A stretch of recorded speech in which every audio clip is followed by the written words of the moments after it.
Mukhang nalagay nga sa alanganin ang mga script ni na Jinky Luistro at Melvin Matibag. Dahil nga patungkol sa sinasabi ni Melvin Matibag na hindi po pwedeng isiwalat ang mga intel reports at persons of interest dahil malalagay daw sa alanganin ang mga taong yon. At tinanggap naman ito ng prosecution at ng korte mismo. So ang kanilang person of interest sa pagtukoy doon sa planong pagpaslang kay BBM ay confidential daw. So hindi nila alam dito na checkmate sila Melvin Matibag at Luistro na magagamit ito ng defense team ni Vice President Sara pagdating sa confidential funds issue kapag ito ay natalakay na. Dito ay parang nahuli sa bitag itong sina Luistro at Matibag. Panoorin natin ang video. Sir Witness, ano ang pagkakakilanlan ng mga persons of interest na tinukoy mo? Respectfully, Mr. Presiding Officer, kinalulungkot ko po pero sa akin pong katatayuan bilang NBA Director, hindi ko po maaaring isiwalat ang pagkakakilanlan o pagkatao ng ating mga persons of interest na ito sapagkat gaya ng aking sinabi, this is a continuing and an open investigation po sa nangyari po na pagkontrata sa pagpatay sa ating Pangulo. Mr. Witness, matagal nang iniintay ng sambayanan kung sino ang taong kinausap ng Vice Presidente.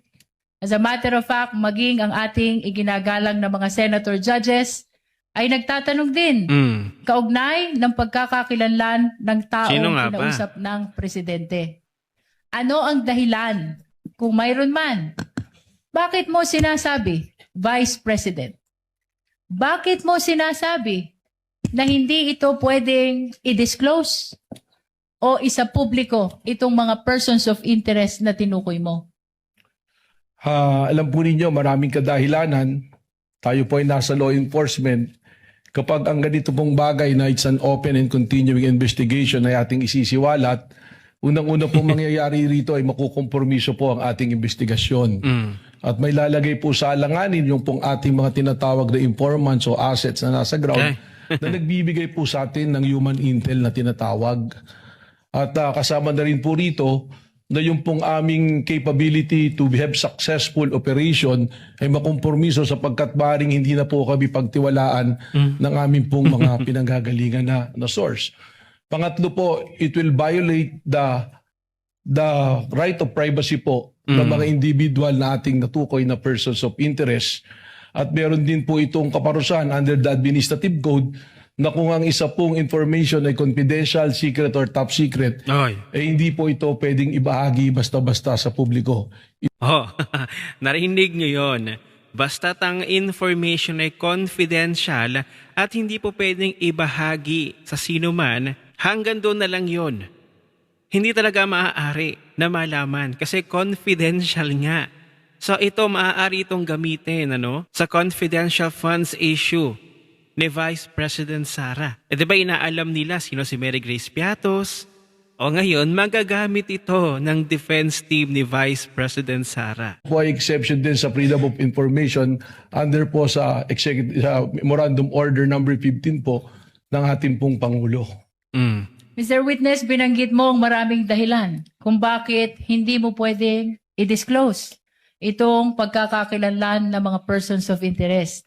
Baguhin ko yung tanong, anong pagkakataon kung meron man na maaari mong ibahagi sa impeachment court na ito ang mga persons of interest na tinutukoy mo? Alam po ninyo, kahit dumating yung punto na matukoy na natin kung sino ang kinausap, we have the right to protect yung pong aming mga informants. Sapagkat ang pinoproteksyonan din po namin dito ay ang institusyon ng NBI. Subalit ito po ay patuloy na pagsusuri at report na tuloy na ginagawa po ng National Bureau of Investigation. Katunayan po, nandirito po sa akin yung mga report ng Task Force, Takas Confidential. Kaya pagpamanin po ninyo na talagang hindi ko po ito pwedeng ibahagi na pagpapubliko. Report? Baka naman wala. Baka naman blanco lang yan. Kunwari, merong report. Kunwari, hindi pa pwedeng ilabas sa publiko. Wala naman talaga. Kasi hindi niyo matukoy yung sinasabi ninyo na assassin na hinire daw ni Vice President Sara. So dito, inamin mismo ni Melvin Matibag na ang confidential or hindi po pwedeng isa publiko na impormasyon ay hindi nararapat na isa publiko o sabihin. Hindi ba't napanood natin kanina, nagbanggit pa nga ng batas itong si Melvin Matibag patungkol sa confidentiality. So ito, po pwedeng gamitin ito ng defense team lawyer ni Vice President Sara patungkol sa articles of impeachment ng confidential funds ni Vice President Sara. Huwag naman sabihin nila na nasa kanila lamang yun i-apply. So ito, pagkakamali ito nila Melvin Matibag at ni Jinky Luistro ang patungkol sa confidential. Tapos ang sa tingin nila, hindi nila po pwedeng i-disclose yung mga confidential na ito patungkol sa person of interest. Tapos pagdating doon kay Vice President Sara, sa kanyang confidential funds, ay po pwedeng i-disclose at pwedeng malaman sino si Mary Grace Piatos. Tapos pagdating sa inyo, ay hindi pwede. Ano yan? Selective. Sa inyo, applicable. Pero doon sa defense team, kay Vice President Sara, hindi applicable. So sa madalit salita, ngayong araw ay pinahamak ni Melvin Matibag ang prosecution team patungkol sa usapin ng confidential. Ay sigurado, pagpipiestahan si Melvin Matibag at ang kanyang mga naging statement kanina patungkol sa confidentiality. Pagpipiestahan ito ng mga vlogger, ng mga political analyst at ng mga lawyers sa kanyang naging testimonya kanina. So dito sa puntong ito, na back to you ang prosecution team ng mga naghahanap kung sino si Mary Grace Piatos, gayong confidential nga po. Hindi pa pwedeng isa publiko kung sino ang nasa likod ng nagngangalang Mary Grace Piatos. So i-apply nyo rin ito sa issue ni Vice President Sara sa kanyang confidential funds. Kaya ngayon, na back to you kayo. At ipinahamak ni Melvin Matibag ang prosecution team. So ngayon, pinaglololoko tayo ng prosecution team na ito at ng kanilang witness kasi si Mary Grace Piatos ng confidential funds ng Office of the Vice President ay po pwedeng i-divulge.